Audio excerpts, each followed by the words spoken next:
Obi, say girl no we doctor. Say on your doctor. Me kwa free family here. Me case should be a pain. Me sro ene, me sro china.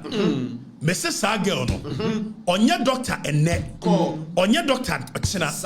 On your doctor wo Ghana. Warrior. They are playing legal gymnastics. And I owe it a duty to the Ghanaian people. Say me mama who say on your doctor. Because one way you watching now, prescribe a drug, ama obi. Now I want to send this warning to you. If you answer, me no try when him say them here. And fire. Now me obi you should know. Wo makwasia we da wa. Obewie no na ma drag ye nyina out. Precisely. And you will feel it. Exactly. Ona wo de sa niam hunu no awo ye na eye bibie. Me tie what you see is what you get.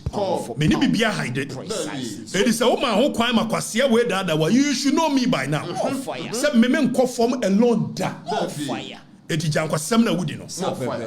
Tie de make ani. Me say I owe it a duty to the Ghanaian people. Girl no onye doctor babia. All over the world, America onye doctor babia. And me prove bibia kire mu sisia.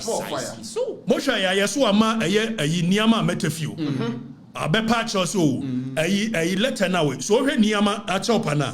O say wa nkwaje sa information so de be Google na nimu ase.